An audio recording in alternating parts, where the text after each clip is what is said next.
நேற்று ஈவினிங் சர்வீஸுக்கு வராதாக்கள், you miss something great. But anyhow you are today இந்த இடத்துல இருக்கிறீங்க. So you will be able to enjoy the presence of God and the word of God. ஆண்டுடைய சமூகத்தையும் அவருடைய பிரசன்னத்தையும் நன்றாக உணர்ந்து கொள்வது மாத்திரமல்ல, நாங்கள் அதில் களி கூறக்கூடியதாக சந்தோஷப்படக்கூடியதாக கர்த்தர் கிருபை அளிப்பார். You will enjoy the presence of God. The word of God will come and strengthen us.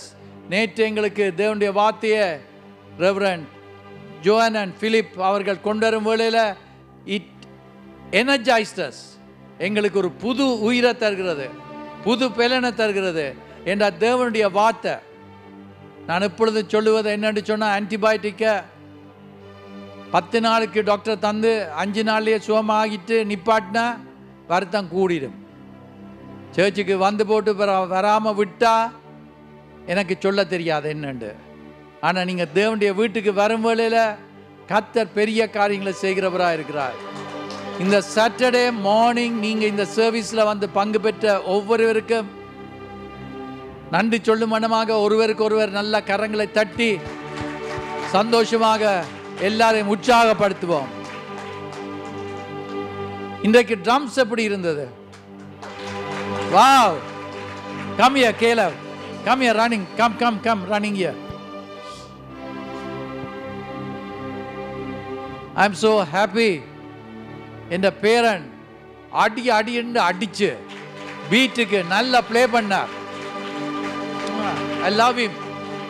Thank you. நல்லா ஜெபம் பண்ணுவோம். இன்னும் சிலர் இருக்கிறீங்க, நீங்கள் சர்வீசஸில் ப்ராக்டிசஸில் எல்லாம் பங்கு பெற்றீங்கள் என்றால் இன்னும் நீங்கள் நல்லா வேறு இன்ஸ்ட்ருமெண்ட்ஸையும் ப்ளே பண்ணக்கூடியதாக இருக்கும். ஸோ நீங்கள் உங்களோட பிள்ளைகளை கஷ்டப்பட்டு நாங்கள் சொக்கருக்கு கொண்டு போகிறோம், கஷ்டப்பட்டு மியூசிக்கு கொண்டு போகிறோம், கஷ்டப்பட்டு ஸ்கூலுக்கு கொண்டு போகிறோம். எவ்வளோ தூரமாக இருந்தாலும் நாங்கள் காரியங்களை செய்கிறோம். இன்றைக்கு இந்த கால வேளையில் பிள்ளைகளை நாங்கள் சர்ச்சுக்கு கொண்டு வந்து வளர்க்கும் வேளையில் நிச்சயமாகவே ஆசீர்வாதமாக இருக்கும். நேற்று எங்கள் மத்தியில் ரெவரண்ட் ஜோன் அண்ட் பிலிப் அவர்கள் தேவனுடைய வார்த்தையை கொடுக்கும் வேளையில் மிக ஆசீர்வாதமாக இருந்தது. அவருடைய பிரசங்கங்களை நான் யூடியூப்பில் கேட்டிருக்கிறேன்.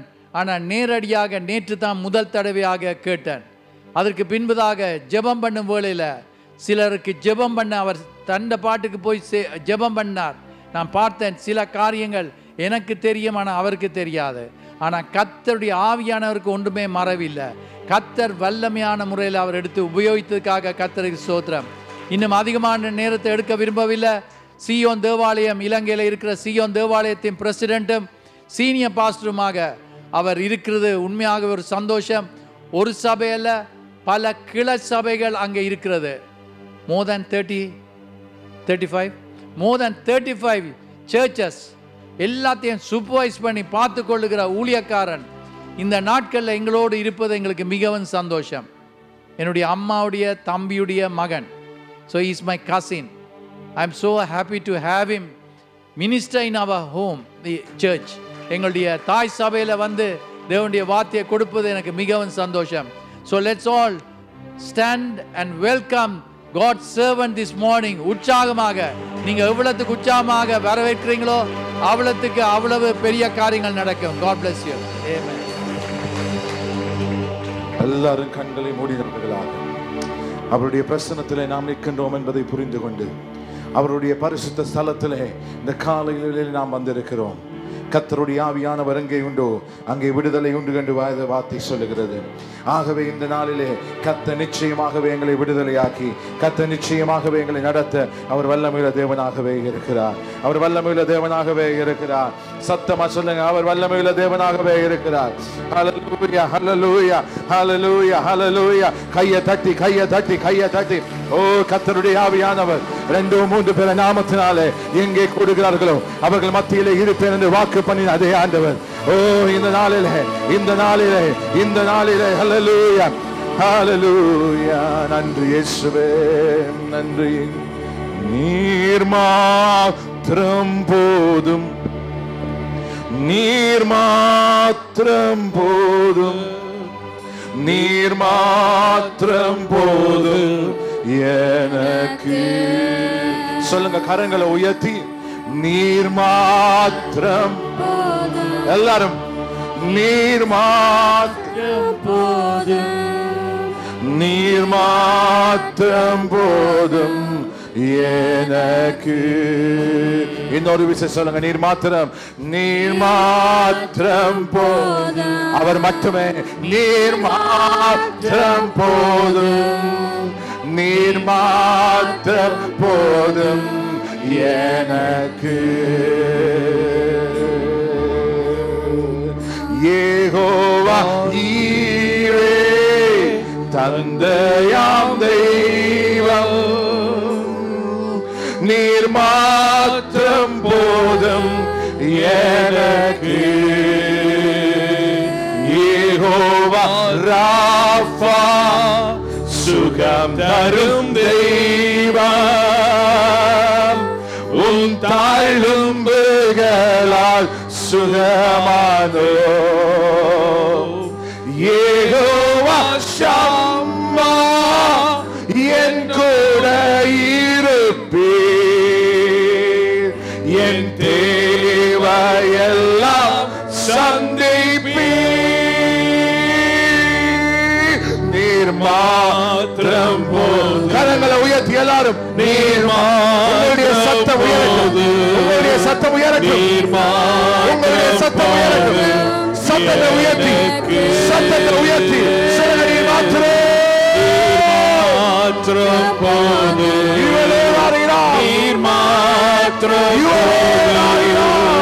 நீர் மாத்திரம் போதும் எனக்கு. You alone are enough, you alone are enough, you alone are enough for me. சொல்லுங்க ஒரு விசை, you alone are enough. Shababa you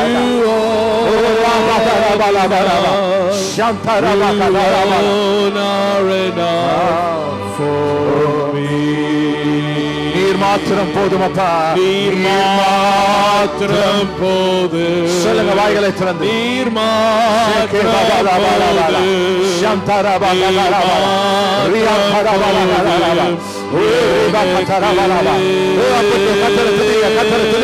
வாய்களை திறந்து, வாய்களை திறந்து, வாய்களை திறந்து. நீர் போதும் அப்பா, நீர் மாத்திரம் போதும், நீர் மாத்திரம் போதும் எனக்கு.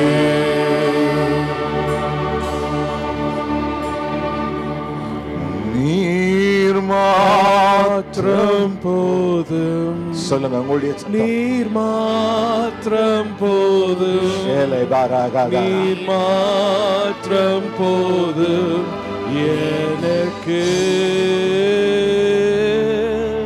நீர் மாத்திரம் போதும். Thank you Lord. நீர் மாத்திரம் போதும், நீர் மாத்திரம் போதும் எனக்கு. சர்வவல்லமையுள்ள அன்பின் ஆண்டவரே, உம்முடைய குமாரனாகிய இயேசுவின் நாமத்தில் உம்முடைய சமூகத்துக்கு நாங்கள் வருகிறோம். இந்த காலை நேரத்தில் எங்களை சிலுவை நிழலின் பின்னால் மறைத்து நீர் வெளிப்படும் உம்முடைய வார்த்தையை பேசும்படியாக வந்திருக்கிறோம். ஆண்டவரே, மனிதனுடைய சத்தத்தை அல்ல, பரிசுத்த ஆவியாவுடைய சத்தத்தை கேட்க வந்திருக்கிறபடினாலே எங்களுடைய இருதயங்களும் எங்களுடைய செவிகளும் உம்முடைய வார்த்தைக்கு நேராய் திறக்கப்பட்டிருப்பதாக நீர் பேசும் நாங்கள் கேட்கிறோம். இயேசுவின் மூலம் நன்றியோடு ஜெபிக்கிறேன் ஜீவனுள்ள பிதாவே, ஆமென், ஆமென். நன்றி. நாம் யாவரும் அமர்ந்து கொள்வோம். ஆண்டவரும் இரட்சகருமாய் இயேசு கிறிஸ்துவின் ஈடுகட்சி நாமத்தினாலே மீண்டும் இந்த 2வது நாள் கூட்டத்திலே உங்கள் அனைவரையும் காண்பதை இட்டு சந்தோஷப்படுகிறேன். நிச்சயமாகவே கர்த்தர் நம்ம மத்தியிலே இருக்கிறார். ஹல்லேலூயா, ஹல்லேலூயா. அவருடைய பெரிதான கிருபைகளுக்காய் கர்த்தருக்கு ஸ்தோத்திரம். ஆமென். நேற்றிருந்த வந்தவர்கள் எத்தனை பேர் உண்மையாய் சொல்லுவீங்க, கர்த்தர் என்னை தொட்டார் என்று? சத்தமா சொல்லுங்க, கர்த்தர் என்னை தொட்டார், கர்த்தர் என்னை சந்தித்தார் என்று சொல்லுவீர்கள். ஹல்லேலூயா. நிச்சயமாகவே கர்த்தர் இன்னும் அதிகமாய் இன்றைக்கு உங்களோடு இடைப்படுவாராக, இன்னும் அதிகமாய் கர்த்தர் உதவி செய்வாராக. ஆமென். ரைட். இந்த நாளிலே ஆண்டவருடைய வார்த்தையில் இருந்து சில விடயங்களை உங்களுக்கு முன்பதாக நான் பகிர்ந்து கொள்ள விரும்புகிறேன். நாம் திருப்பிக் கொள்ளலாம். ஆதியாகம புஸ்தகம் 37வது அதிகாரம் முதலாவது இரண்டாவது வசனங்களுக்கு நாம் திருப்பிக் கொள்ளலாம். எடுத்து சத்தமாய் வாசிங்க. ஆதியாகம புஸ்தகம் 37வது அதிகாரம் முதலாவது இரண்டாவது வசனம். யாக்கோபு தன் தகப்பன் தங்கி இருந்த கானான் தேசத்தில் குடியிருந்தான். யாக்கோபுடைய சந்ததியின் வரலாறு: யோசேப்பு 17 வயதிலே தன் சகோதரனுடனே ஆடுகளை மேய்த்து கொண்டிருந்தான். அந்த இளைஞன் பில்கால் சில்பால் என்னும் தன் தகப்பனுடைய மறுமனையாட்டிகளின் குமாரரோடே இருந்து அவர்களுடைய துன்மார்க்கத்தை தன் தகப்பனுக்கு சொல்லி வருவான். இங்கே எங்களுக்கு இந்த ஆதியாகமம் 37வது அதிகாரத்திலே பேசப்பட்டிருக்கிற இந்த வார்த்தையினுடைய பின்னணியை சற்று முதலாவது உங்களுக்கு காண்பிக்க விரும்புகிறேன். 12வது அதிகாரத்திலே எங்கள் எல்லாருக்கும் தெரியும், ஆண்டவர் மிக தெளிவாக ஆபிரகாமை அழைப்பதை, உங்களுடைய வீட்டை, இனத்தை, தகப்பன் வீட்டை எல்லாம் விட்டு நான் காண்பிக்கும் தேசத்துக்கு போ என்று ஆண்டவர் ஆபிரகாமை வெளியே அழைத்ததை நாம் பார்க்கிறோம். அவ்விதமாக ஆபிரகாம் வெளியே வந்து அவன் லோத்தோடு வருகிறான். விதமாக அவருடைய வாழ்க்கைகள் நடைபெற்று கொண்டிருப்பதை நாங்கள் பார்க்கிறோம். அதன் பிற்பாடு அவனுக்கு இருக்கிற பிள்ளைகள், அதன் பிற்பாடு சந்ததிகள் இவ்விதமாய் வந்து வந்து தொடர்ச்சியாக வந்து யாக்கோபை குறித்து நாங்கள் இங்கே பார்க்கிறோம்.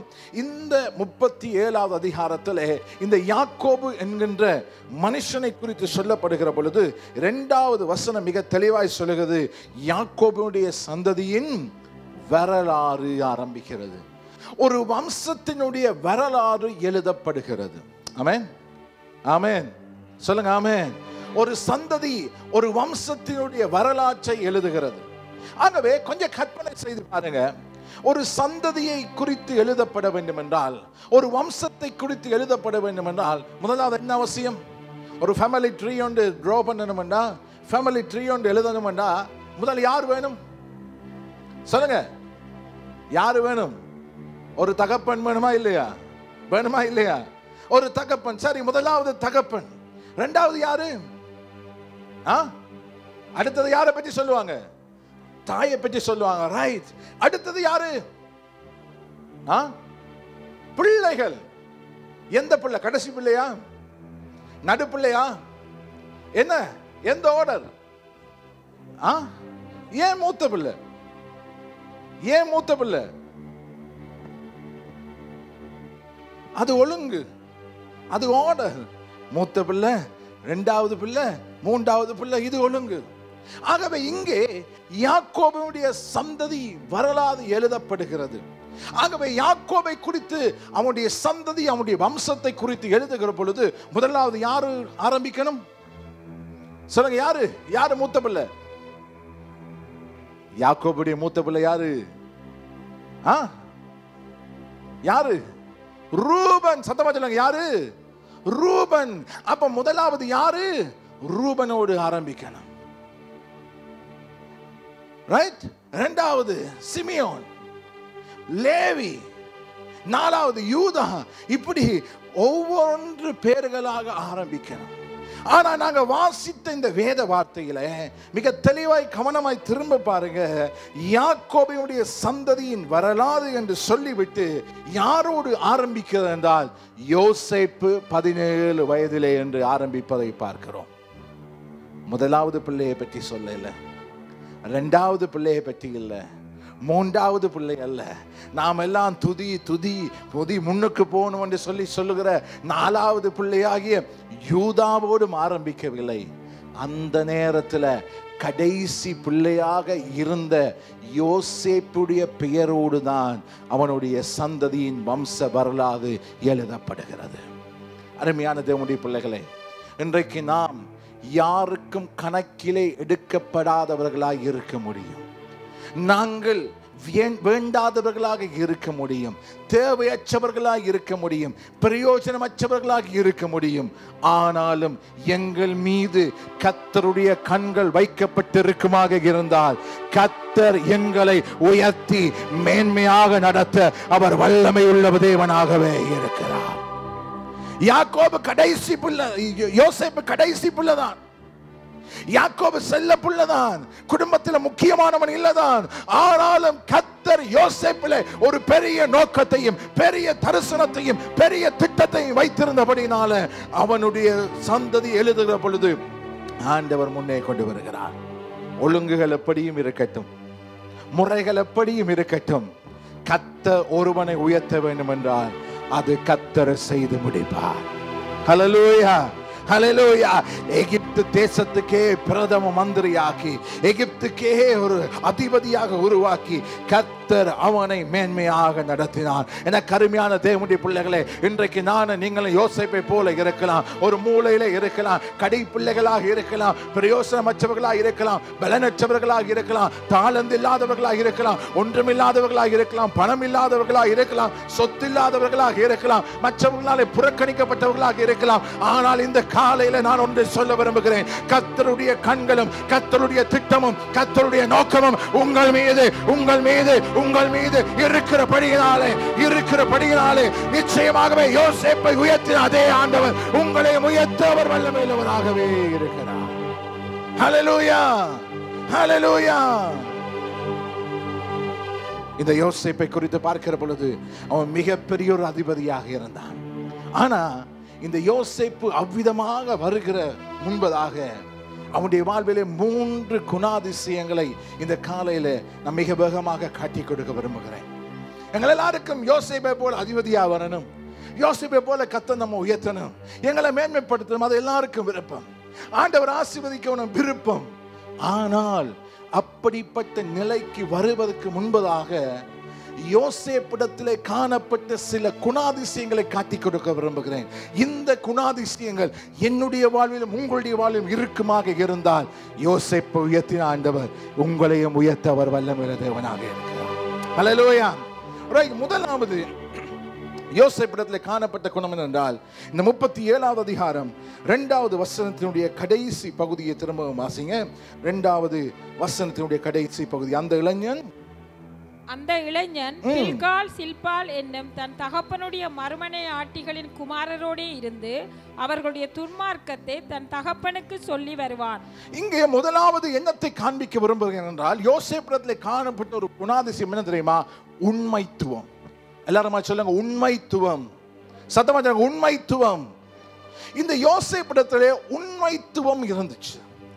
என்ன உண்மைத்துவம் இருந்தது என்றால் தன்னுடைய தகப்பனுக்கு, தன்னுடைய வீட்டுக்கு, தன்னுடைய குடும்பத்துக்கு உண்மையாய் இருக்க வேண்டும். ஆமென் சொல்ல மாட்டோம். எங்களுடைய குடும்பத்துக்கு, எங்களுடைய வீட்டுக்கு, என்னுடைய தகப்பனுக்கு நான் உண்மையாக இருக்க வேண்டும். யோசேப்பினுடைய உடன் பிறந்த இரத்த சம்பந்தமான சகோதரர்கள் மிகவும் பயங்கரமாய் வாழ்ந்தார்கள், துன்மார்க்கமாய் வாழ்ந்தார்கள், அசுத்தத்தோடு வாழ்ந்தார்கள். அப்படி அசுத்தத்தோடு துன்மார்க்கத்தோடு வாழ்ந்து கொண்டிருந்த பொழுது யோசேப்பு என்ன தெரியுமா சொல்கிறான்? அதை போய் தன் தகப்பனத்தில் சொல்லி வருகிறான். அப்பா அப்பா, இந்த சகோதரர்கள் இப்படி இருக்கிறாங்க, இப்படி வாழ்றாங்க, இவர்களுடைய வாழ்வு இவ்விதமாய் போகிறதே என்று சொல்லி வருகிறான். பல வேளைகள் எங்களுக்கு என்ன எண்ணம் வரும் தெரியுமா? ஏதோ யோசேப்பு கோல் மூட்டி கொடுக்கிறாங்க. ஆனா யோசேப்பு கோல் மூட்டி கொடுக்கவில்லை. கோல் மூட்டுனா என்ன தெரியுமா? சொல்லக்கூடாத இடத்துல போய் சொல்லுவதுதான் கோல். சொல்ல வேண்டிய இடத்துல சொன்னா அது என்னது? கோலாகாது. தன்னுடைய சகோதரர்கள் தவறு விடுகிற பொழுது தன் தகப்பனிடத்திலே போய் சொல்லுவது அது கோல் என்கின்ற கட்டத்துக்குள்ளே அடங்க முடியாது. ஆகவேதான் யோசேப்பு என்ன செய்தான் தெரியுமா? தன் தகப்பனத்தில் தன்னுடைய சகோதரர்களை பற்றி சொல்லி வருகிறான். ஏன் தெரியுமா? அவனுக்கு விருப்பம், என்னுடைய சகோதரர்கள் ஒழுங்காக வளர வேண்டும், என்னுடைய சகோதரர்கள் நீதியாக இருக்க வேண்டும், என்னுடைய சகோதரர்கள் அருவருப்பாக இருக்கக்கூடாது, என்னுடைய சகோதரர்கள் துன்மார்க்கர்களாக இருக்கக்கூடாது. பாருங்க, இன்றைக்கு ஒரு பிள்ளை தருதலையாய் மாறிட்டான். ஒரு பிள்ளை கெட்டு போய்விட்டால் உடனடியாக யாரை பேசுவோம் தெரியுமா? பெற்றோரை தான். வளர்ப்பு சரியில்லை, தகப்பன் கவனிக்கல, தாய் மோசமானவன், இவங்களெல்லாம் இப்படியா வளர்த்தாங்க, இந்த பிள்ளை ஒழுங்கா வளர்க்கவில்லை, ஆகவே ஒரு பிள்ளை தவறு விடுகிற பொழுது, ஒரு பிள்ளை துன்மார்க்கமாய் மாறுகிற பொழுது, அது தகப்பனுக்கு வெட்கம், குடும்பத்துக்கு அவமானம், குடும்பத்துக்கு வேதனை. ஆகவே யோசேப்புக்கு என்ன கரிசனை தெரியுமா? என் சகோதரர்கள் நிமித்தமாக என் தகப்பனுடைய பெயர் கெடக்கூடாது, என் சகோதரர்களுடைய பாவத்தின் நிமித்தமாக, துன்மார்க்கத்தின் நிமித்தமாக என் குடும்பம் அவமானப்படக்கூடாது, என் தகப்பன் வெட்கப்படக்கூடாது, என் தகப்பனுக்கு அவமானத்தையும் வெட்கத்தையும் நான் உருவாக்கி விடக்கூடாது. ஆகவே யோசேப்பு என்ன சொல்றான் தெரியுமா? அப்பாவிடத்துல போய் பிள்ளைகள் எல்லாம் இப்படி இப்படி இருக்கிறார்கள் என்று சொல்லி சொல்லி சொல்லி எப்படியாவது என் சகோதரர்களும் உண்மையாய் வாழ வேண்டும் என்று அவன் பிரியப்பட்டான். எனக்கு அருமையானவர்களே, இன்னைக்கு பல பேருக்கு இருக்கிற கேள்வி என்ன தெரியுமா? யாரு பாஸ்டர் சொன்னது? என்னது பாஸ்டருக்கு தெரியும்? நாங்க திருந்துவதற்கு முற்படுவதில்லை. பல வேளைகளிலே யாரால் இப்படி நடந்தது என்று ஆராய்ச்சி பண்ணுவதுதான் இன்றைக்கு மனிதர்களுடைய விருப்பம். யார் சொன்னது? எவர் சொன்னது? எப்படி தெரியும்? கோல்முட்டி கொடுத்துட்டான், சொல்லி கொடுத்துட்டான். ஏன் சொல்லி கொடுத்தான்? ஏன் கோல்முட்டி கொடுத்தான்? நாம் திருந்த வேண்டும் என்பதற்காக. அந்த மனநிலை ஒருவருக்கும் உருவாவது இல்லை. ஆனால் இன்றைக்கு நாம் புரிந்து கொள்ள வேண்டும், யோசேப்பு அவன் கோல் மூட்டவில்லை, மாறாக யோசேப்பு தன் குடும்பத்துக்கு, தன் அப்பாவுக்கு அவன் உண்மை உள்ள மனுஷனாக இருந்தபடினாலே உண்மைத்துவமாக வாழ்ந்தான். இன்றைக்கு நானும் நீங்களும் உண்மை உள்ளவர்களாக இருக்க வேண்டும். வேலை ஸ்தலத்திலே, வீட்டிலே, பாடசாலையிலே, வீதியிலே, திருச்சபையிலே, நாம் எங்கே எங்கே எல்லாம் போகிறோமோ அங்கே எல்லாம் நாம் உண்மை உள்ளவர்களாக இருக்க வேண்டும். ஆகவே தான் மத்தேயு சுவிசேஷம் 25ஆம் அதிகாரம் நீங்க திருப்ப வேண்டாம், எல்லாருக்கும் தெரிந்த ஒரு சம்பவம் இருக்கிறது. 5 தாலந்து, 2 தாலந்து, 1 தாலந்து கொடுத்துட்டு போகிறார் எஜமான். திரும்ப வருகிற பொழுது என்ன நடக்குது தெரியுமா? 5 தாலந்தை வைத்திருந்தவன் 10 ஆக்கி வச்சிருந்தான். 2 தாலந்தை வச்சிருந்தவன் 4 ஆக்கி வச்சிருந்தான். நாங்க என்ன செலவுல யோசிச்சிருப்போம், அந்த 5ல இன்னொன்று எனக்கு தந்திருக்கலாம். ஏன் அவருக்கு 5? எனக்கு 3 தந்திருக்கலாமே. என்ன கவனிக்கல, என்ன தரக்குறைவா பார்த்துட்டாரோ என்று நாம் பல வேளைகளில் பல கேள்விகளை எழுப்ப முடியும். ஆனால் அங்க அப்படி இல்லை. 5 கொடுத்தவன் என்ன செய்தான்? அதை 10 ஆக்கினான். 2 கொடுத்தவன் என்ன செய்தான்? அதை 4 ஆக்கினான். ஆகவே எஜமான் திரும்ப வந்த பொழுது என்னமா சொன்னான்? கூட இருக்கிறவனுக்கு பெரிய இடமும் குறைய செய்தவனுக்கு கொஞ்சம் குறைவான இடமும் அல்ல. எத்தனை காரியங்கள் இருந்தாலும் அதை உண்மையாக பயன்படுத்தின பொழுது மிக தெளிவாய் சொன்னார், நல்லது உண்மையும் உத்தமமான ஊழியனே. ஹல்லேலூயா, ஹல்லேலூயா. உங்களிடத்தில் என்ன இருக்கின்ற அல்ல, உங்களிடத்தில் இருக்கிற அத்தனை விடயங்களுக்கும் உண்மையாய் உண்மையாய் உண்மையாய் உண்மையாய் உண்மைத்துவம் உள்ள மனிதர்களாய் ஜீவிப்பீர்களாக இருந்தால் கர்த்தர் உங்களை பார்த்து சொல்லுவார், நல்லது உண்மையும் உத்தமமானவரே, நல்லது உண்மையும் உத்தமமானவரே. அந்த ஒரு உண்மைத்துவம் வேண்டும். வேலை ஸ்தலத்தில் நாம் உண்மையாக இருக்க வேண்டும். சில வேளைகளில் உண்மைத்துவமாய் நாம் ஜீவிப்பதற்கு கடினமாக இருக்க முடியும். ஆனால் அந்த சூழ்நிலையிலும் நாம் உண்மையாய் இருக்க வேண்டும். அந்த உண்மைத்துவம் எங்களுக்கு அவசியம். பாருங்க, பல வேளைகளில் எங்களை சூழ இருக்கிறவர்களுடைய செல்வாக்கினால நாங்க மாறிவிடுவோம். யோசேப்பு சின்ன பையன் தான், இளமையானவன் தான். அண்ணாமாரை பார்த்து அண்ணாமாரோட வளர்ந்தவன். அந்த யோசேப்பு அண்ணாமார் செல்வாக்கு செலுத்தி அவன் துன்மார்க்கமாய் போகவில்லை. காரணம் என்ன தெரியுமா? அவன் உண்மையாய் ஜீவித்தபடியினாலே. இன்றைக்கு பயங்கரமான உலகத்தில் வாழ்கிறோம், இருள் நிறைந்த உலகத்தில் வாழ்கிறோம், இருள் நிறைந்த நண்பர்களோடு நாங்கள் தெரிகிறோம். அத்தனை பேரும் பல வேளை செல்வாக்கு செலுத்தி எங்களை கிறிஸ்துவை விட்டு இழுத்து போடுறாங்க. ஆனா நானும் நீங்களும் வைக்கப்பட்ட இடத்துல உண்மையாய் இறுதி வரைக்கும் இருக்க வேண்டும். அதை கர்த்தர் எங்களிடத்தில் எதிர்பார்க்கிறார். என்னுடைய வேதாகம ஆசிரியர்களுடைய வீட்டிலே நடந்த சம்பவம். அமெரிக்கா தேசத்தில் இருக்கிற என்னுடைய ஆசிரியர் ஒரு நாள் அவருடைய குடும்பத்திற்கு ஒரு அழகான நாய்க்குட்டி வாங்க வேண்டும் என்று விரும்பினார். ஆனா போதகராக ஊழியராக இருக்கிறபடினாலே அவருடைய மனைவி விரும்பின நாய்க்குட்டி என்னன்னா மிக அதிகமான விலை கூடினது. ஆனா அவங்களுக்கு தெரியும் இந்த விலை கொடுத்து இந்த நாய்க்குட்டி எங்களால் வாங்க முடியாது என்று அவர்கள் தீர்மானித்ததுனால ஆசை உள்ளுக்குள்ள இருந்தாலும் அந்த அளவு பணத்தை அதற்கு செலவழிக்க முடியாமல் அவர்கள் இருந்தார்கள். இவ்விதமாக வாழ்ந்து கொண்டிருந்த பொழுது ஒரு நாள் பேப்பர்ல ஒரு அட்வர்டைஸ்மெண்ட் இருந்துச்சு. இவங்க விரும்புகிற அதே அந்த நாய்க்குட்டி மிகவும் மலிவான விலைக்கு, அது அடிமட்ட விலைக்கு விற்பனைக்கு இருப்பது.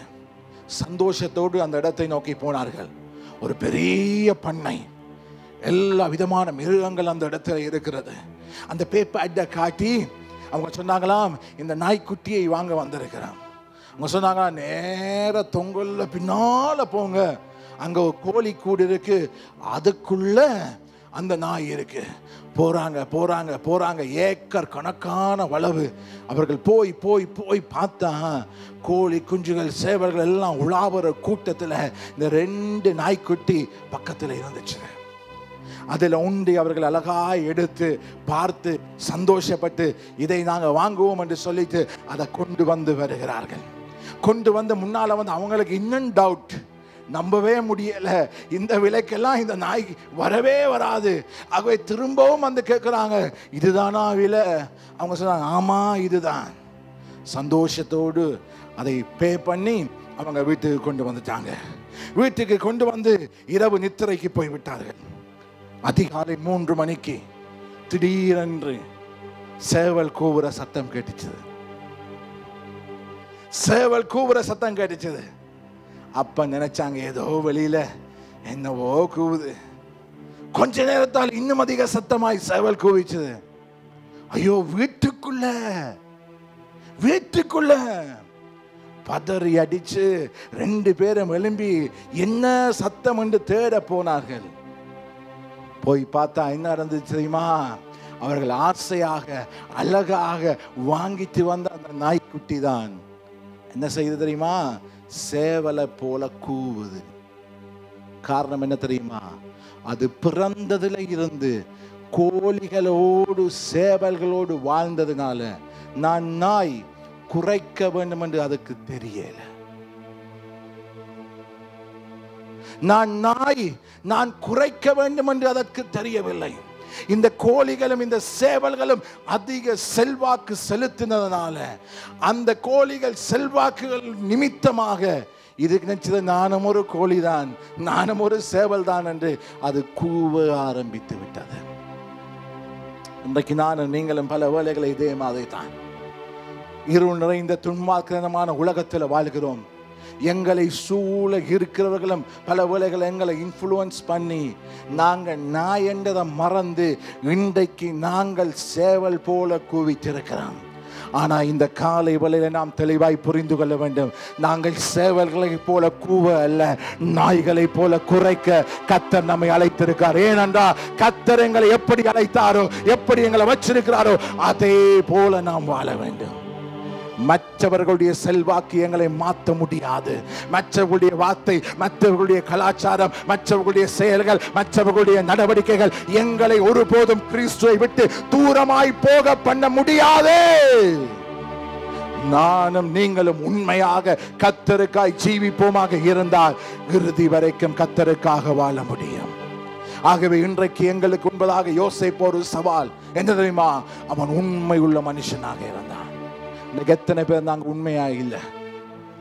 வேலை ஸ்தலத்துல உண்மையா இல்லை, வீட்டில சில வேளையில கணவனுக்கு நீங்க உண்மையா இருக்காம இருக்கலாம், மனைவிக்கு உண்மை இல்லாமல் இருக்கலாம், பிள்ளைகள் பெற்றோருக்கு உண்மைத்துவம் இல்லாதவர்களாக இருக்க முடியும். வேலை ஸ்தலத்திலே, பாடசாலைகளிலே இன்றைக்கு உண்மைத்துவம் அருகின காலகட்டத்துக்களே வாழ்ந்து கொண்டிருக்கிறோம். உண்மையற்ற ஒரு மாய்மாலமான கிறிஸ்தவ ஜீவியத்தோடு இன்றைக்கு நாம் வாழ்ந்து கொண்டிருக்க முடியும். இன்றைக்கு கர்த்தருடைய ஆவியானவர் நம்மோடு பேசுகிறார். இன்றைக்கு நாம் உண்மையுள்ளவர்களாய் வாழுவதற்கு எங்களை அர்ப்பணிக்க வேண்டும். யோசேப்பு அவன் உண்மையுள்ள மனுஷனாக இருந்தான். கர்த்தர் உங்களுக்கு கொடுத்த திருச்சபைக்கு, கர்த்தர் உங்களுக்கு கொடுத்த தகப்பனுக்கு நீங்க உண்மையாக இருக்க வேண்டும். இன்றைக்கு பலருக்கு அது கஷ்டம், பலருக்கு அது ஏற்றுக்கொள்ள முடியாது, பலருக்கு அது விருப்பம் இல்லை. இன்றைக்கு பலர் நினைக்கிறார்கள் இது என்னுடைய வாழ்க்கை, என்னுடைய ஜீவியம். ஆனா கிறிஸ்தவ ஜீவியம் என்பது மெய்ப்பன் மந்தைக்கு அடையாளம். மெய்ப்பன் மந்தை என்று சொன்னா என்ன தெரியுமா? மெய்ப்பன் என்ன செய்வான் தெரியுமா? மந்தை ஒவ்வொரு நாளும் வருகிற பொழுது அதை தடவி தடவி பார்த்து, காயங்கள் இருந்தா காயம் கட்டி அதுக்கு தேவையான சாப்பாடுகள் எல்லாம் போட்டு பராமரிப்பான். ஆனா பல வேளைகள் எங்களுக்கு என்ன தெரியுமா கரைச்சல்? பாஸ்டர் வந்து நீங்க ஜெபிச்சீங்களா, அது செய்தீங்களா, ஆலயத்துக்கு வரையலையா, ஏன் அப்படி இப்படி என்று கேட்க எங்களுக்கு உடனே வரும். அது எங்களுடைய பர்சனல், அது எங்களுடைய personal business. How can he come into our personal life? எங்களுடைய தனிப்பட்ட வாழ்க்கைக்கு அவர் எப்படி வரலாம்? ஆனா மெய்ப்பனுக்கு முழு அதிகாரம் இருக்கிறது. மந்தையினுடைய தனிப்பட்ட வாழ்வுக்கு மேலும் கர்த்தர் மெய்ப்பனை தான் அதிகாரமாய் வைத்திருக்கிறார். அதை புரிந்து கொண்டவர்கள் தான் வாழ்வார்கள், அதை புரியாதவர்கள் வாழவே மாட்டார்கள். இன்றைக்கு உண்மை உள்ளவர்களாக நாம் இருக்க வேண்டும். அன்றைக்கு ஏதோ ஒரு பிரச்சனை வந்துட்டா உடனே சபையை பற்றி பேசுவோம், பாஸ்டரை பற்றி பேசுவோம், சபையை விட்டுட்டு போவோம், இது வேண்டாம் அது வேண்டாம், தூச்சி திரிந்து இன்றைக்கு அநேக அவமரியாதைகளையும் அவமானங்களையும் செய்கிறோம். ஆனால் உண்மையாக இருக்க எங்களால் முடியவில்லை. இன்றைக்கு 38வது அனிவர்சரி நாட்களையாவது நாம் புரிந்து கொள்ள வேண்டும், உண்மையாக இருப்பதற்கு கர்த்தர் எனக்கு உதவி செய்ய வேண்டும். ஆண்டவர் வச்ச இடத்துல, ஆண்டவர் ஏன் உங்களை ரட்சித்து இந்த சபைக்கு கொண்டு வந்தா தெரியுமா? அந்த சபையில கொண்டு வந்து வச்சிருக்காருண்டா அந்த சபையில இறுதி வரைக்கும் உண்மையாக இருக்க வேண்டும். ஆனா சிலருக்கு என்ன தெரியுமா? சர்ச்சை விட்டு போறாம இருப்போம், வேற சர்ச்சுக்கு போகணும், நான் சேர்த்து வாங்கணும். அது யாருக்கு தெரியுமா? கோழைகளுக்கு. கோலை தான் பிரச்சனையை கண்டுட்டு ஓடிடுவான், கோலை தான் முகம் கொடுக்க மாட்டான். உங்களுக்கு பிரச்சனையா, பாஸ்டர் பிரச்சனையா, சகோதரர்கள் பிரச்சனையா, தைரியமா முகம் கொடுத்தா கர்த்தர் வைக்கப்பட்ட இடத்துல இருப்பீர்கள். இல்லையா ஓடிடுவீங்க. இன்னைக்கு நான் சொல்றேன், இந்த 38 வருஷத்துல இந்த சபைக்குள்ள வந்து யாரெல்லாம் வெளியில போயிருக்கிறாங்களோ அத்தனை பேரும் கோழைகள். அத்தனை பேரும் யாரு? கோழைகள். நீங்க அந்த கேட்டகரிக்கு போயிடாதீங்க. ஆண்டவர் கோழைகளை அழைக்க அல்ல, ஆண்டவர் உண்மை உள்ள தேவ மனிதர்களை அழைக்கவே இந்த இடத்துல வந்திருக்கிறார். உண்மைத்துவம், இன்றைக்கு உண்மைத்துவம் தேவை. இரண்டாவது காரியம் என்னவென்று சொன்னால், யோசேப்புடைய வாழ்விலே காணப்பட்டது. 37வது அதிகாரம் 13வது வசனத்தை வாசித்து பாருங்கள். 37:13. அப்பொழுது இஸ்ரவேல் யோசேப்பை நோக்கி, உன் சகோதரர் சிகேமிலே ஆடுகளை மேய்க்கிறார்கள் அல்லவா, உன்னை அவர்களிடத்துக்கு அனுப்ப போகிறேன், வா என்றான். அவன் இதோ போகிறேன் என்றான். இரண்டாவது யோசேப்பிடத்தில் காணப்பட்ட குணாதிசயம் என்னது? கீழ்ப்படிவு. எல்லாரும் சொல்லுங்க, என்னது? கீழ்ப்படிவு. சத்தமா சொல்லுங்க, கீழ்ப்படிவு. முதலாவது என்ன சொன்னேன்? உண்மைத்துவம். இரண்டாவது என்னது? கீழ்ப்படிவு. பாருங்க, அப்பா கூப்பிடுறார், வா மகனே, உன்னை சகோதரர் மத்தியில் அனுப்புறேன் என்று. அவன் என்ன சொல்லுகிறான்? இதோ போகிறேன். அப்பா கூப்பிட்டார், போறான். இது என்ன பெரிய கீழ்ப்படிவு என்று நாங்க யோசிக்கலாம். அப்பா சொன்னா செய்யத்தானே வேணும், அப்பா கூப்பிட்டா போகத்தானே வேணும். யோசேப்பு கீழ்ப்படிந்தானே, அது கீழ்ப்படியத்தானே வேணும். இதுல என்ன அவனுடைய குணாதிசயம்? இது என்ன கீழ்ப்படிவன்னு யோசிக்கலாம். ஆனா யோசேப்பு கீழ்ப்படிந்த சூழலை கொஞ்சம் ஆழமாய் பார்ப்போமாக இருந்தால், அவன் கீழ்ப்படிய முடியாத கடினமான சூழல்ல தான் அவன் கீழ்ப்படிந்தான். ஏனென்றால் யோசேப்புக்கு நன்றாக தெரியும், என்ன தெரியுமா? பல வர்ணமான அங்கிய தகப்பன் செய்து கொடுத்ததுனால 4வது வசனம் சொல்லுகிறது, சகோதரர்கள் அவனோடு பட்சமாய் பேசாமல் பகைத்தார்கள். தன்னுடைய சொந்த சகோதரனாலே பகைக்கப்பட்ட ஒருவன், வெறுக்கப்பட்ட ஒருவன். அடுத்த வசனம் சொல்லுகிறது, ஒரு சொற்பனத்தை கண்டு அதை அறிவித்ததுனால அந்த 5வது வசனம் சொல்லுகிறது, இன்னும் அதிகமாய் பகைத்தார்கள். யோசேப்புக்கும் சகோதரருக்கும் இடையில இருக்கிற உறவு என்ன தெரியுமா? முதலாவது பகைக்கிறாங்க, அடுத்தது இன்னும் அதிகமாய் பகைக்கிறாங்க. இதெல்லாத்தையும் விட்டுட்டு 7வது வசனத்துக்கு வந்தா, இவர் சும்மா இருக்கலாம், இன்னொரு சொற்பனத்தை சொல்லிட்டா. என்ன தெரியுமா? நீங்க எல்லாரும் என்ன விழுந்து வணங்க போறீங்கள் என்று சொன்ன பொழுது அது என்ன நடந்தது தெரியுமா? இன்னும் அதிகமாய் பகைத்தார்கள். 8வது வசனம். இவ்விதமாக பகை, கோபம், யோசேப்பின் மீது வெறுப்பு சகோதரர்களுக்குள்ளே உருவாகிவிட்டது.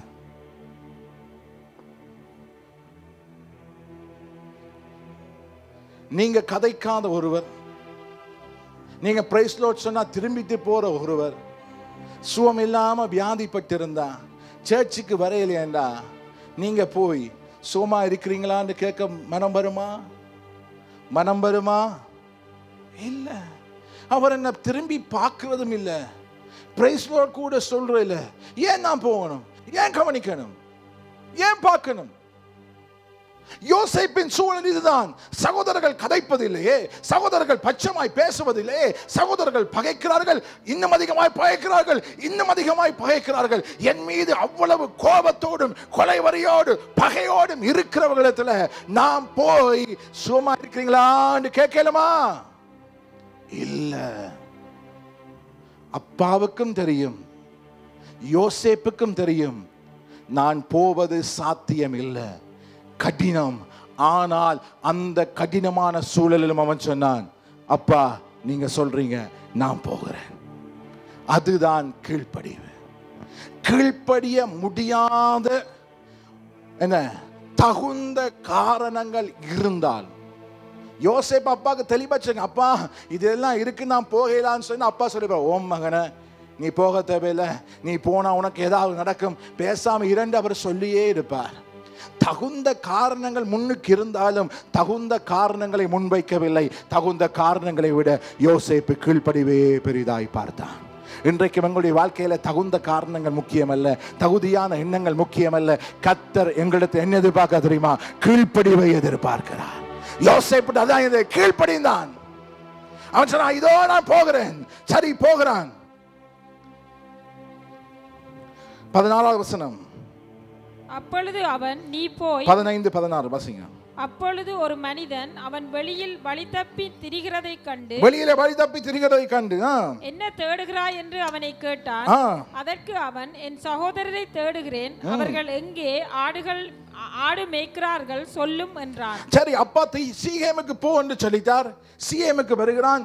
சீகேமில வந்து சகோதரர்களை தேடுறான், அண்ணாமாரை தேடுறான், ஆடுகளை தேடுறான், காணையில. அப்ப இவன் வழி தப்பி திரிறான் என்று சொல்லி யாரோ ஒருத்தன் வந்து கேட்கிறான், என்ன தம்பி தேடுறாய்?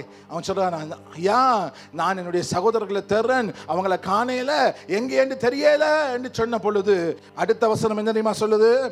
அந்த மனிதன், அவர்கள் இவ்விடத்திலிருந்து போய் இவ்விடத்திலிருந்து என்ன செய்தார்கள்? போயிட்டாங்க. இங்க இல்ல, அவர்கள் இங்க இல்ல, போயிட்டார்கள். அடுத்த வரி, தோத்தானுக்கு போவோம் என்று அவர்கள் சொல்ல கேட்டேன் என்றார். தோத்தானுக்கு போவோம் என்று அவர்கள் சொல்ல, தமிழ வடிவா சொல்லுங்க, சொல்ல கேட்டேன். சகோதரர்கள் தங்களுக்குள்ளதான் பேசினார்கள். தோத்தானுக்குத்தான் போனார்களோ தேத்தானுக்குத்தான் போனார்களோ இந்த நபருக்கு தெரியாது. எங்க உண்மையா போனாங்கன்னு தெரியாது.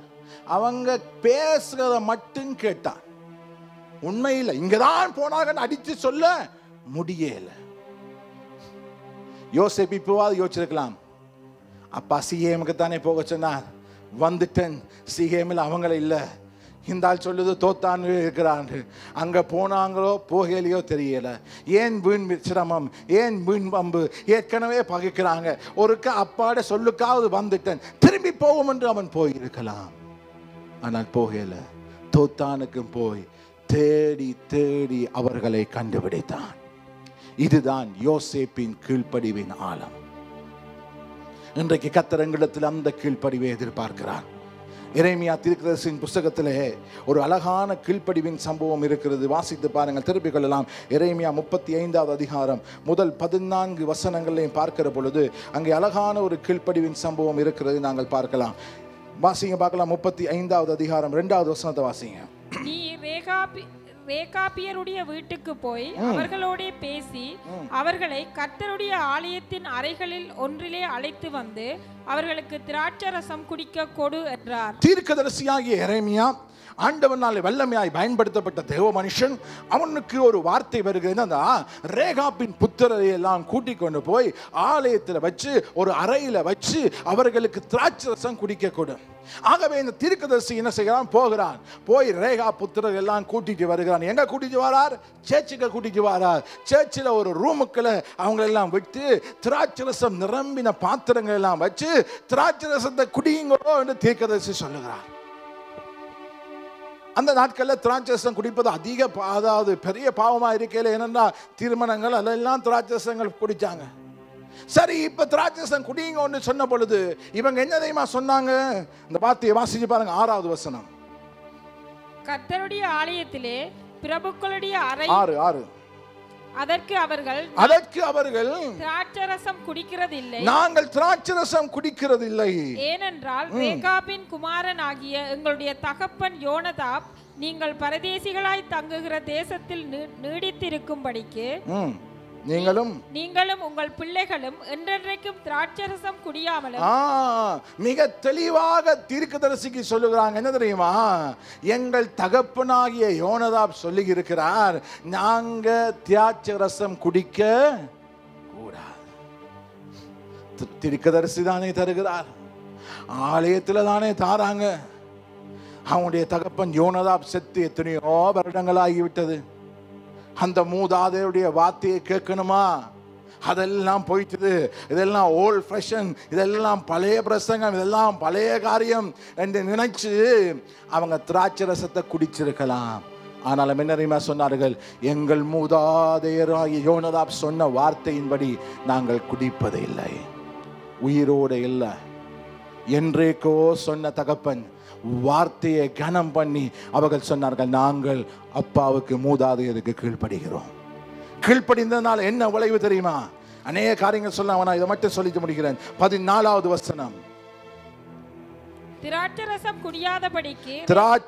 குடியாதபடிக்கு ரேகாபின் குமாரனாகிய யோனதாப் தன் புத்திரருக்கு கட்டளையிட்ட வார்த்தைகள் கைக்கொள்ளப்பட்டு வருகிறது. அவர்கள் இந்நாள் மட்டும் அதை குடியாமல் தங்கள் தகப்பனுடைய கட்டளைக்கு கீழ்ப்படுகிறார்கள். ஆனாலும் நான் உங்களுக்கு ஏற்கனவே சொல்லிக் கொண்டே இருந்தும் எனக்கு கீழ்ப்படியாமற் போனீர்கள். ஆண்டவருடைய ஆதங்கத்தை பாத்தீங்களா? ஆண்டவர் இந்த ரேகா புத்திரரை ஒரு மாடலாக காண்பிக்கிறார். யாருக்கு தெரியுமா? முழு இஸ்ரவேலுக்கும் ஒரு மாடலாக காண்பிக்கிறார். ஆண்டவருடைய ஏக்கத்தை பார்த்தீங்களா? ரேகா புத்திரர் என்றைக்கோ தங்கள் மூதாதையர் சொன்ன வார்த்தைக்கு கீழ்ப்படுகிறாங்களே, நான் எத்தனையோ காரியங்களை சொல்லுகிறேன், நீங்க ஒருத்தரும் கீழ்ப்படுகிறீர்கள் இல்லையே என்று அந்த ரேகா புத்திரரை முழு இஸ்ரவேலருக்கு மேலாக கர்த்தர் உயர்த்தினார். கருமையான தேவனுடைய பிள்ளைகளே, யாரெல்லாம் கீழ்ப்படுகிறோமோ கர்த்தர் அவர்களை எல்லாருக்கும் மேலாக நிச்சயமாகவே உயர்த்தி மேன்மைப்படுத்த அவர் வல்லமை உள்ள தேவனாகவே இருக்கிறார். இன்றைக்கு கீழ்ப்படிவு அருகி கொண்டு போகிறது. ஒரு ஜான் என்கிற தம்பி, உண்மையான கதையை சொல்லுகிறேன். ஜான் என்கிற சிறு பையன் தன்னுடைய வீட்டிலே முற்றத்திலே ஒரு மரத்தின் கீழ் விளையாடி கொண்டிருந்தான். அவனுடைய தகப்பனார் இந்த பிள்ளை விளையாடுவதை பார்த்து ரசித்துக் கொண்டிருந்தார். எங்கள் எல்லாருக்கும் பிள்ளைகள் விளையாடுவதை பார்க்க விருப்பம். அவங்க சரியா செய்தாங்கன்னா, பிள்ளையா செய்தாங்கன்னா கையை தட்டி சந்தோஷம். அன்றைக்கு பார்த்தீங்கன்னா பிள்ளைகள் என்னென்னலாம் செய்தாங்க, தடக்கி விழ போனோம், அதெல்லாம் எங்களுக்கு சந்தோஷம். அதை பார்க்கிற பொழுது மகிழ்ச்சி. பிள்ளைகளை என்ன செய்தாலும் அதை ரசிப்போம், அதை என்ஜாய் பண்ணுவோம். ஆகவே தன்னுடைய பிள்ளை விளையாடி கொண்டிருப்பதை அப்பா என்ன செய்தார்? காலை அப்படியே கதவுல போட்டு சாஞ்சு கொண்டிருந்து பார்த்து கொண்டிருந்தார், ரசிச்சு கொண்டு பார்த்து கொண்டிருந்த அப்பா திடீரென்று கத்தினாராம், ஜான் கீழே விழுந்து உருண்டு கொண்டு என்னை நோக்கி வா. ஜான் கீழே விழுந்து என்னை நோக்கி வா. ஜான் என்ன செய்தான்? விளையாடி கொண்டு பரபரப்பாக இருந்தவன் கீழே விழுந்தானாம். உருண்டு கொண்டு அப்பாவை நோக்கி வந்தான். அப்பா அவனை தூக்கி தன்னுடைய தோள்களிலே போட்டு அந்த மரத்திலே அவன் விளையாடி கொண்டிருந்த இடத்தை காண்பித்தார். அதோ பா. அங்கே பார்த்த பொழுது மிகப்பெரிய ஒரு விஷப்பாம்பு அவனை தீண்டுவதற்கு அவனுடைய தலைக்கு நேர இறங்கி கொண்டிருந்தது. இந்த சின்ன பிள்ளை உடனடியாக கீழ்ப்படிந்தபடியினாலே அவனுடைய உயிர் காப்பாற்றப்பட்டது. ஜோனோட இடத்துல எங்களை வச்சு பார்த்தா என்ன நடக்கும் தெரியுமா? ஏன் நான் விழணும், ஏன் உருளணும்,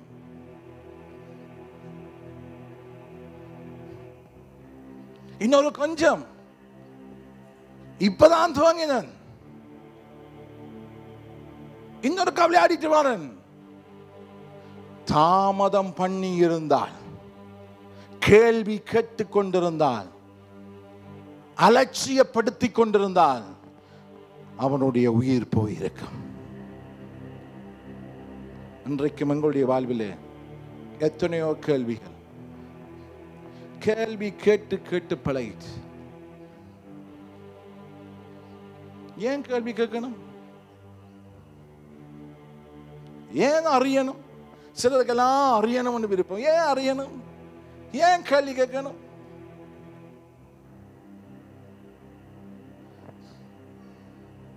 ஏன் பாஸ் அப்படி செய்தீங்க, ஏன் பாஸ் இப்படி செய்தீங்க, இப்படி செய்திருக்கலாமே, அப்படி செய்திருக்கலாமே. இன்றைக்கு கேள்விகள் ஏராளமாய் மனிதனுக்குள்ளே எழும்புகிறது. இந்த கேள்விகள் கேட்டு எங்களையும் எங்களுடைய வாழ்க்கையும் தாமதப்படுத்த அல்ல, கர்த்தர் எங்களை அழைத்தது கீழ்ப்படிவதற்காக. கேள்வி கேட்கிற எங்களோட வேலை இல்லை. நான் பல வேளைகளில் எங்களுடைய வேலை இல்லாததுக்கு தான் மூக்க நுழைப்போம். எங்களுடைய வேலையை பார்த்துட்டு இருந்தா பிரச்சனை இல்லை. ஆனா பல வேளைகளில் தேவையில்லாத வேலைகளுக்கு மூக்க நுழைக்கிறதுனால இன்றைக்கு நாங்க வளர முடியாத கிறிஸ்தவர்களாய் மாறிக்கொண்டிருக்கிறோம். இந்த கிறிஸ்தவ வட்டாரம் மிக துக்கம். ஆலயம் என்றால் கிறிஸ்தவர்களாக ஆலயத்துக்கு வருகிற எங்களை விட ஆண்டவரை அறியாதவர்கள் ஆலயத்துக்கும் தேவ மனுஷர்களுக்கும் மிகுந்த பயபக்தியை மரியாதையும் கொடுப்பார்கள். எங்களுக்கு மரியாதை இல்லை, பயபக்தி கொடுக்க தெரியாது, பழகி போச்சு, பழக்க தோஷம்.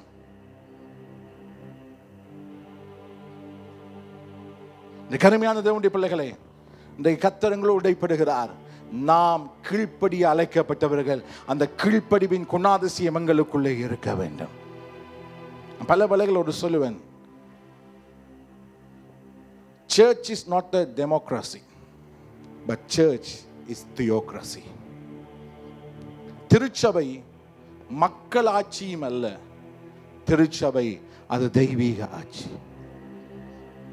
இன்னைக்கு பலருக்கு திருச்சபைன்னா நாங்க மக்கள் பெரும்பான்மையா என்ன சொல்லணுமோ அது செய்யணும் என்று விருப்பம்.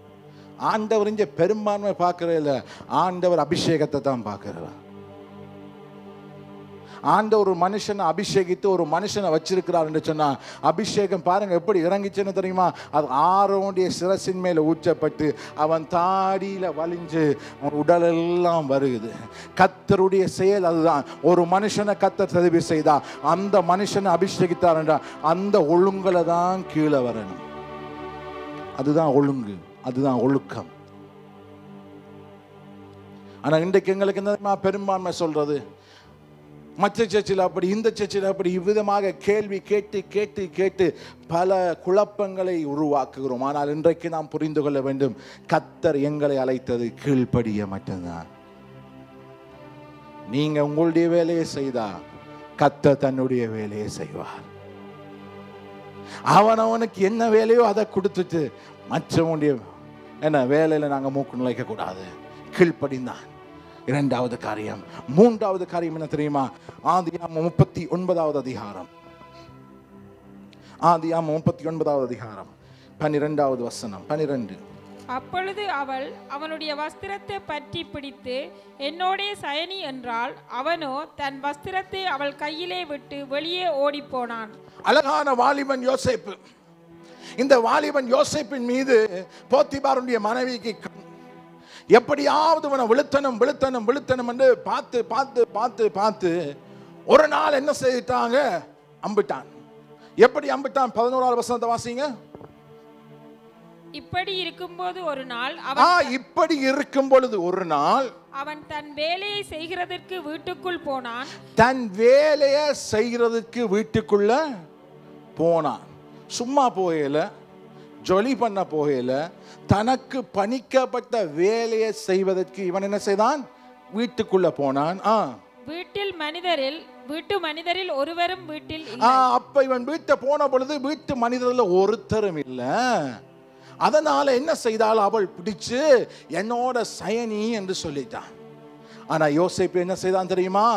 தன்னுடைய வஸ்திரத்தை எல்லாத்தையும் விட்டுட்டு என்ன தெரியுமா? வஸ்திரம் இல்லாம வெளியே ஓடினான். ஏன் தெரியுமா? அவன் பரிசுத்தத்தை காத்து கொண்டான். மூன்றாவது யோசேப்பத்தில் காணப்பட்ட குணாதிசயம் தெரியுமா? பரிசுத்தத்தை அவன் காத்து கொண்டான்.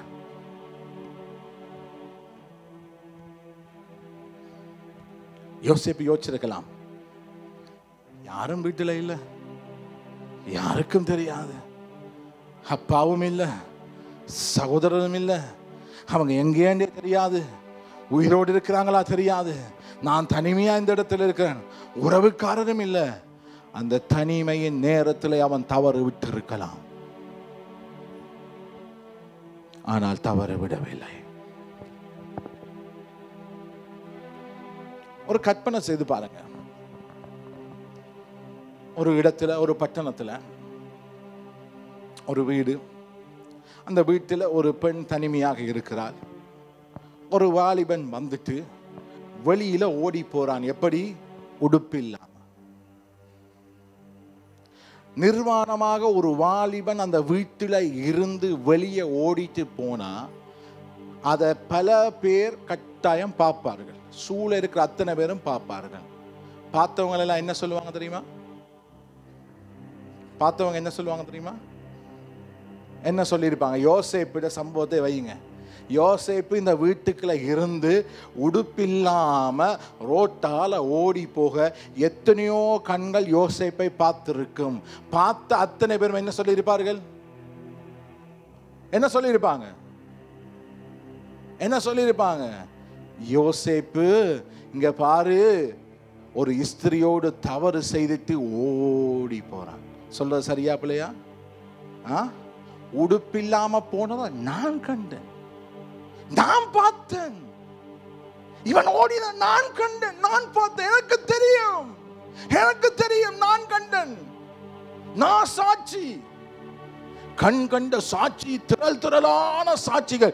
இவன் தவறு விட்டான், யோசேப்பை புல விட்டான், விபச்சாரம் செய்தான், உடுப்பில்லாம் ஓடினான், இப்படி இப்படி இப்படி என்று அவனுக்கு நேராக எல்லா விரல்களும் நீட்டப்பட்டது. ஆனால் யோசேப்புக்கு தெரியும், கர்த்தருக்கு முன்பாக நான் பரிசுத்தம் உள்ளவன் என்பதை. ஆண்டவருக்கும் தெரியும், தேவனுக்கு முன்பாக யோசேப்பு பரிசுத்தவான் என்று. அது மட்டுமல்ல, போத்திபாரின் மனைவிக்கும் தெரியும், யோசேப்பு தவறு விடவில்லை. யோசேப்பு தவறு விடவில்லை. ஒருவேளை யோசேப்பு யோசிச்சிருந்தான், ஐயோ நான் நிர்வாணமா ஓடைக்க எத்தனையோ பேர் என்ன பார்க்க போறாங்க, அவமானம் வரப்போகுது, தேவையில்லாம வீண் பழி செலுத்த போறாங்க, ஐயோ எனக்கு விபச்சாரம் என்று சொல்ல போறாங்க, என்னை எல்லாரும் இப்படி எல்லாம் பேச போறாங்க, என்னை எல்லாம் தீமையா நினைக்க போறாங்க, ஆகவே இப்படி ஓடி போய் அவமானப்பட்டு தீமையை அனுபவிக்கிறத விட இந்த வீட்டுக்குள்ளே இருந்திருக்கலாம் என்று அவன் இருந்திருக்கலாம். ஆனா அவன் இருக்கல, அவன் அப்படி இருக்கல. எனக்கு என்னதான் அவமானம் வரட்டும், என்னதான் கேலி செய்யட்டும், என்னதான் மற்றவர்கள் குத்தட்டும், என்னதான் எத்தனை பேரும் என்னை பாவி விபச்சாரம் என்று குத்தட்டும், ஆனால் நான் கர்த்தருடைய கண்களுக்கு முன்பதாக பரிசுத்தமுள்ள மனிதனாக, பரிசுத்தமுள்ள ஒரு வாலிபனாக என்னுடைய வாழ்வை நான் காத்துக்கொள்ள போகிறேன், காத்துக்கொள்ள போகிறேன், காத்துக்கொள்ள போகிறேன் என்று அவன் இருந்தான். எனக்கு அருமையான தேவனுடைய பிள்ளைகளே, இன்றைக்கு எங்களுடைய வாழ்விலே பரிசுத்தம் அவசியம். இன்றைக்கு எத்தனையோ அசுத்தங்கள் எங்களுடைய வாழ்க்கையிலே, இன்றைக்கு எங்களுடைய கரங்களில் இருக்கிற போன்ல தேவையில்லாத விடயங்களை சில பார்க்கிறோம், யாருக்குமே தெரியாது. இன்டர்நெட்ல, டிவிகளில், தொலைக்காட்சிகளில் அசுத்தத்துக்கு மேல் அசுத்தத்தை பார்த்து பார்த்து அசுத்தமான சிந்தனைகள் இன்றைக்கு அநேகரை ஆட்கொள்ளுகிறது. பாவ எண்ணங்கள், தனிமையில இருக்கிற பொழுது தேவையற்ற எண்ணங்கள், அசுத்தத்தின் எண்ணங்கள் இன்றைக்கு அநேக ஜீவியங்களையும் குடும்பங்களையும் ஆட்டி படைத்துக் கொண்டிருக்கிறது. யோசேப்பு அவன் தனிமையாக இருந்த பொழுதும் அவன் தன்னுடைய வாழ்வை கர்த்தருக்காக காத்துக்கொண்டான். மற்றவர்களுடைய பார்வைக்கு முன்பாக அல்ல, மற்றவர்களுடைய பார்வைக்கு முன்பாக அல்ல, கர்த்தருக்கு முன்பாக நாங்கள் எங்களை சுத்தவான்களாய் நிலைநிறுத்த வேண்டும். அதை கர்த்தர் எங்களிடத்தில் எதிர்பார்க்கிறார். இன்றைக்கு எங்களுடைய வாழ்க்கையை ஆட்டி படைக்கிற எல்லா சுத்தங்கள், எல்லா இருளின் காரியங்கள், எல்லா பயங்கள், எல்லா அந்தகார கிரியைகள், இவைகள் எல்லாம் எங்களை விட்டு அகற்றப்படுவதற்கு நாங்கள் இடம் கொடுத்து எங்களை கர்த்தருக்கு மட்டும் பிரித்தெடுக்கப்பட்ட வாழ்க்கைக்காக எங்களை அர்ப்பணிப்போமாக இருந்தால், யோசேப்புடைய வாழ்வில், அவனுடைய வாழ்வில் இந்த 3 குணாதிசயம். முதலாவது, அவன் உண்மையாக இருந்தான். 2வது, அவன் கீழ்ப்படிந்தான். 3வது, தன்னுடைய வாழ்க்கையை பரிசுத்தமாய் காத்து கொண்டான். அதன் நிமித்தமாக என்ன நடந்தது தெரியுமா? ஒரு நாள் வந்தது சிறைக்குள்ள அவன் அடிமையாக உள்ளுக்குள்ள வேதனையோடு கண்ணீரோடு இருந்தவனை தேடி சென்று அந்த சிறை கூடத்திலிருந்து தூக்கி எடுத்து அவனை வஸ்திரங்கள் எல்லாவற்றையும் மாற்றி எகிப்து தேசத்துக்கு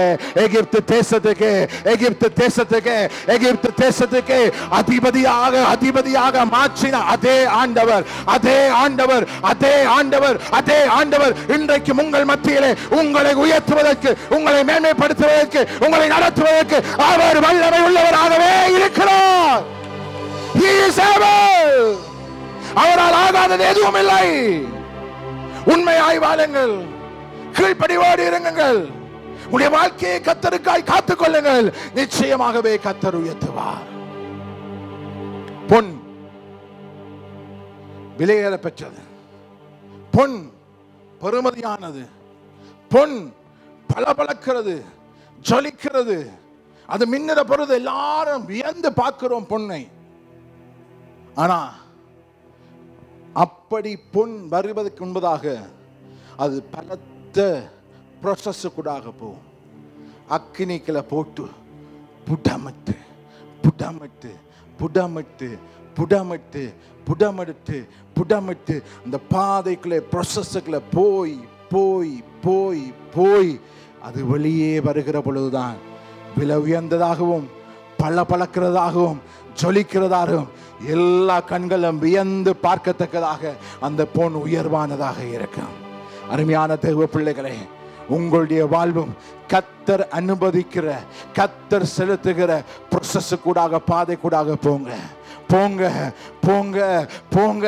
நீங்க அந்த ப்ராசஸ்களால போய் போய் போய் போய் போய் வெளியே வருகிற பொழுது நீங்களும் பளபளப்பீர்கள், நீங்களும் சொலிப்பீர்கள், நீங்களும் வெளியேற பெற்றவர்களாக மற்றவருடைய கண்களுக்கு மேலாக கர்த்தர் உங்களை உயர்த்தி உயர்த்தி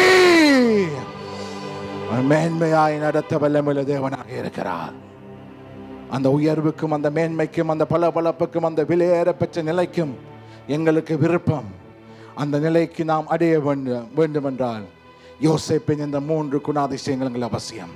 கண்களை மூடி தலைகளை தாழ்த்தி இந்த காலையில தேவ சமூகத்தில் இருக்கிற நாம் எங்களுடைய வாழ்க்கைகளை சற்று நிதானித்து பார்ப்போம். ஒருவேளை நாம் உண்மையாக இருக்க தவறி இருக்கலாம்.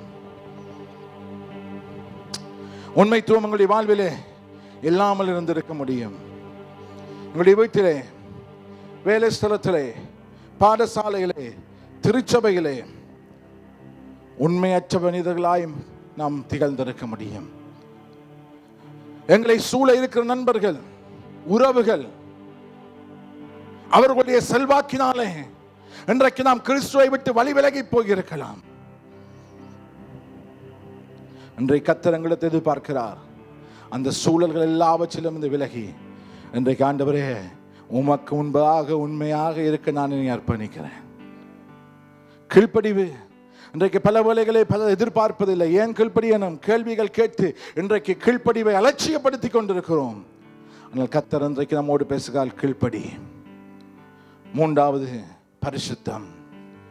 பரிசுத்தம் இல்லாமல் ஒருவனும் தேவனை தரிசிக்க முடியாது. அசுத்தம் நிறைந்த, பாவம் நிறைந்த உலகத்தில் வாழ்கிறோம். எங்கு பார்த்தாலும் பாவம், அசுத்தம், இருள். இருளிலே இன்னொரு இருளாக இல்லை. இந்த இருளிலே வெளிச்சம் கொடுக்கத்தான் கர்த்தர் உங்களை அழைத்தார். ஊரோடு ஒத்து போன்று பழமொழி சொல்லும். நான் ஊரோடு ஒத்து போக அல்ல, ஊரிலே வெளிச்சம் கொடுக்கத்தான் கர்த்தர் நம்மை அழைத்திருக்கிறார். நாம் வித்தியாசமானவர்கள், நாம் வித்தியாசமானவர்கள், நாம் வித்தியாசமானவர்கள், நாம் வித்தியாசமானவர்கள். நீங்கள் வித்தியாசமானவர்கள். கர்த்தர் உங்களை உயர்த்த போகிறார். கர்த்தர் உங்களை உயர்த்த போகிறார். நன்றி இயேசுவே, நன்றி. ஹல்லேலூயா, ஹல்லேலூயா. இந்த காலவெளியில் தாய் செய்து காணுமா கேளுங்கள். ஒரு தீர்க்க தரிசனமான ஒரு வார்த்தை என்னவென்று சொன்னா, யோர்தான் பெருக்கெடுத்து கொண்டிருக்கிற காலத்தில் இஸ்ரவேல் மக்கள் முன்னுக்கு செல்ல வேண்டி இருந்தது. உங்களுடைய வாழ்க்கையில் அந்த யோர்தானை போல ஒரு நதி பெருக்கெடுத்து நீங்கள் போக முடியாமல் இருக்கலாம். ஆனால் இந்த கால வேளையில் நான் சொல்லுகிறேன், விசுவாசத்தோடு ஒரு அடி எடுத்து வைப்பீங்கள் என்றால் அந்த தண்ணீர் ரெண்டு பக்கம் நிப்பாட்டுப்பட்டு நீங்கள் போகக்கூடிய விதத்தில் கர்த்தர் செய்வார் என்பதை நான் உங்களுக்கு சொல்லுகிறேன். இதற்கு ஒரு அடையாளமாக நீங்கள் செய்ய போகிற காரியம் உங்களுக்கு வேணும் என்று சொல்லுகிறவர்கள், உங்களுடைய வாழ்க்கையில் நான் முன்னுக்கு இன்னும் போக வேண்டும். நான் போனது நிறைய போயிருக்கிறேன், நான் ஆண்டவருக்கென்று என்னை அர்ப்பணித்திருக்கிறேன். ஆனால் என்னுடைய வாழ்க்கையில் இருக்கிற தடை அது உடைக்கப்பட்டு வெற்றிகரமாக நடப்பதற்கு ஒரு தீர்க்க தரிசனமாக, ஒரு ப்ராஃபட்டிக்கல் ஆக்ஷனாக நான் முன்னுக்கு கால் எடுத்து வைக்க போறேன். அப்படி சொல்லுகிறவர்கள் மாத்திரம் பலிபீடத்துக்கு நீங்க முன்னுக்கு வருவீங்கள் என்று சொன்னால், உங்களுக்காக விசேஷித்த ஜெபம் எடுக்கும் வேளையில உங்களுடைய வாழ்க்கையில அது என்ன உங்களை தடை செய்து கொண்டிருந்ததோ, வருத்தமா இருக்கலாம், பிரச்சனைகளா இருக்கலாம், கவலைகளா இருக்கலாம், குடும்பமா இருக்கலாம், என்ன உங்களை தடை செய்து கொண்டிருந்ததோ அந்த தடைகள் எல்லாத்தையும் உடைத்து கொண்டு நீங்க வரக்கூடியதாக இட்ஸ் a action, prophetical actionாக நடக்கிறது. So when you do that, you will see a blessing coming. இல்லை என்று சொன்னா you will be in the same state. இந்த பக்கத்திலேயே நாங்கள் இருந்துடுவோம், யோர்தானுக்கு இப்பக்கத்திலே நாங்கள் இருந்துடுவோம் என்று சொல்லி இருந்துட்டீங்கள் என்று சொன்னால் பெற்றுக்கொள்ள வேண்டிய ஆசீர்வாதங்களை பெற்றுக்கொள்வதற்கு தடையாக இருக்கும். இந்த கால வேளையில நாங்கள் முன்னுக்கு you people have come forward.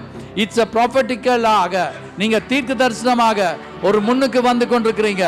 Something is going to take place. Yes sister, go ahead. ஒரு அற்புதம் நடக்கும், ஒரு அற்புதம் நடக்கும், ஒரு அற்புதம் நடக்கும், ஒரு அற்புதம் நடக்கும், ஒரு அற்புதம் நடக்கும், ஒரு அற்புதம் நடக்கும், ஒரு அற்புதம் நடக்கும், ஒரு அற்புதம் நடக்கும். You're going to do ஒரு ஆக்ஷன்ல ஒன்று செய்ய போறீங்க, ஒரு ஆக்ஷன்ல செய்ய போறீங்க. காலை தூக்கி வைங்க முன்னுக்கு, காலை தூக்கி முன்னுக்கு வைங்க. இப்போ முன்னுக்கு வந்துட்டீங்க, முன்னுக்கு தூக்கி வைங்க. ஒரு அடி எடுத்து வைக்கிறது போல முன்னுக்கு எடுத்து வைங்க. இந்த வேளையில ஆண்டவர் ஒரு பெரிய காரியத்தை செய்கிறவராய் இருக்கிறார். ஆண்டவர் is something wonderful. அடைக்கப்பட்ட வாசல்கள் திறக்கப்படும், அடைக்கப்பட்ட வாசல்கள் திறக்கப்படும், அடைக்கப்பட்ட வாசல்கள் திறக்கப்படும். திறந்த வாசலை உனக்கு முன்பதாக வைத்திருக்கிறேன் என்று சொல்லுகிற கர்த்தர் அவர் நமக்கு முன்பதாக சென்று கொண்டிருக்கிறார். அதிசயத்தை காண்பாய் என்று சொன்னவர் அதிசயத்தை காண்பீர்கள்.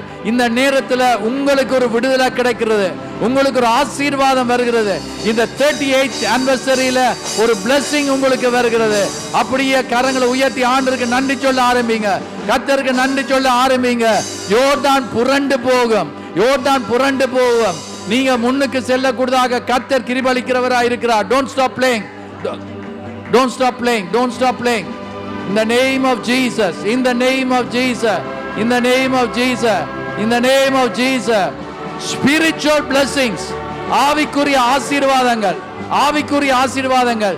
I'm not talking material blessings மாத்திரம் இல்ல, முதலாவது ஆவிக்குரிய ஆசீர்வாதங்கள். ஹalleluya. பிதாவே, இந்த மத்தியான நேரத்தில் சுவாமி ஆண்டவா, இந்த இடத்துல கீழ்ப்படிவோடு வந்திருக்கிறவருடைய வாழ்க்கையில ஆண்டவா என்ன காரியங்கள் தடையாக இருந்ததோ, அன்பின் ஆண்டவரை முன்னுக்கு போக முடியாமல் ஒரு வருத்தம் இருந்திருந்தால், ஒரு பிரச்சனை இருந்திருந்தால், ஒரு கஷ்டம் அவர்களை வைத்திருந்தால், ஒரு துன்பம் அவங்களை வைத்து வாட்டி கொண்டிருந்திருந்தால், என்ன காரியம் அவங்களை பிடித்து வைத்ததோ ஆண்டவா, ஒரு ஸ்பிரிட் அவங்களை விடாமல் ஆண்டவா பிடித்து வைத்திருந்தாலும் இந்த கால வேளையில in the name of Jesus Christ of Nazareth, இப்பொழுது I command every demonic power, all the evil forces, all the unnecessary things to leave them right now, now now என்று சத்தமா சொல்லுங்க. now now இப்பொழுது இப்பொழுது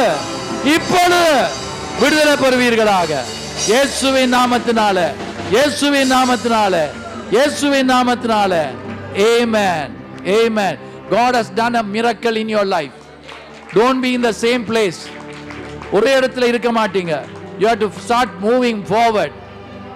எல்லாரும் சேர்ந்து பாடுவோமா? God is so good. என்ற அந்த பாடல God is so good. எல்லாம் சேர்ந்து பாடுவோம். God is so good.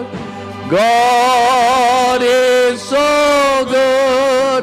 Is so good to me. இயேசு நல்லவர். Hallelujah. இயேசு நல்லவர். இயேசு நல்லவர். நல்லவர் எனக்கு. இந்த பல்லவியை பாடும் வேளையில நீங்க விசுவாச வார்த்தைகளை அறிக்கை எடுக்கிறீங்க. என்ற இயேசு எனக்கு நல்லவர். என்ற இயேசு எனக்கு நல்லவர். பிசாசு எத்தனையோ காரியங்களை செய்து இந்த சபையில இருக்க விடாதபடி எனக்கு பிரச்சனையை பட்டித்தான். ஆனா கர்த்தருடைய நாமத்தினால உறுதியாக நான் நிக்க கூடாதாக கர்த்தர் கிருபைத்திருக்கிறார். இந்த நாட்கள் நன்மையான காலங்கள் வருகிறது. நன்மையான காரியங்களை கர்த்தர் என்னுடைய வாழ்க்கையில செய்கிறார். பெரிய காரியங்களை செய்கிறார். புதிய காரியங்களை செய்கிறார். எப்பொழுதும் எனக்கு தீமைக்கல்ல நன்மைக்கு ஏதுவாக என்னோடு பேசிக் கொண்டிருக்கிறார் என்று சொல்லி நாங்கள் பெற்றுக்கொள்வோம். பிதாவே, இந்த கால ஆராதனையை அபரிதமான முறையில் ஆசீர்வதித்து தந்ததுக்காக ஸ்தோத்திரம். ரெவரண்ட் ஜான் பிலிப்பை எங்கள் மத்தியில கொண்டு வந்து ஆண்டவர் செய்தியை கொடுத்தது மாத்திரமல்ல, பலர் மேல அவர் யார் யார் மேல கைகளை வைத்து ஜெபம் பண்ணாரோ அவர்களுடைய வாழ்க்கையில சுவாமி ஆண்டவா வெளிச்சம் வரக்கூடியதாக, ஆசீர்வாதம் வரக்கூடியதாக, விடுதலை பெற்றுக்கொள்ளக்கூடியதாக மக்கள் ஆண்டவா இந்த நாள்ல பெற்றுக்கொண்டதுக்காக ஆண்டவா பெற்றுக்கொண்ட எல்லாவற்றுக்காக நன்றி சொல்லுகிறோம் சுவாமி. இப்பொழுது விசுவாசத்தினால ஆண்டவா அடியெடுத்து முன்னுக்கு வந்தவர்களுக்கு சொன்னது நிறைவேறும். நிச்சயமாக சொன்னது நிறைவேறும். அது சொன்னது நிறைவேறும். எல் பெத்தேல் என்று சொல்லி பாடுகிறோம். பெத்தேல்ல கர்த்தர் இருக்கிற இடம், கர்த்தர் இருக்கிற இடம், சொல்யூஷன் கிரவுண்ட், தீர்வு காணுகிற இடத்துக்கு நாங்கள் வந்திருக்கிறோம். என்ற வாழ்க்கையில இருக்கிற எல்லா பிரச்சனைகளும், எல்லா கஷ்டங்களும், எல்லா நோய்களும், எல்லா பலவீனங்களும், வருத்தங்களும் உருண்டு போற இடம் கில்கால். இயேசுவின் நாமத்தினால அதிசயம் நடைபெற்று கொண்டிருப்பதற்காக நன்றி என்று சொல்லுகிறோம். வரப்போற நாட்கள்ல நாளைக்கும் நடக்க போற காலை ஆராதனையிலையும் பெரிய காரியங்களை செய்ய போறதுக்காக ஸ்தோத்திரம். எல்லாரையும் திரும்ப உங்களுடைய பரம கரங்களை ஒப்பு கொடுக்கிறேன். இயேசுவின் நாமத்துக்கு கேட்கிறோம் பிதாவே, ஆமேன். நம்முடைய கர்த்தராகிய இயேசு கிறிஸ்துவின் கிருபை, தேவனுடைய அன்பு, பரிசுத்த ஆவியானவருடைய ஐக்கியம், அவருக்காக வாழ ஒப்பு கொடுத்திருக்கிற ஒவ்வொருவரோடும் இன்றும் இன்னும் சதா காலங்களிலும் எப்பொழுதும் இருப்பதாக. ஆமேன்.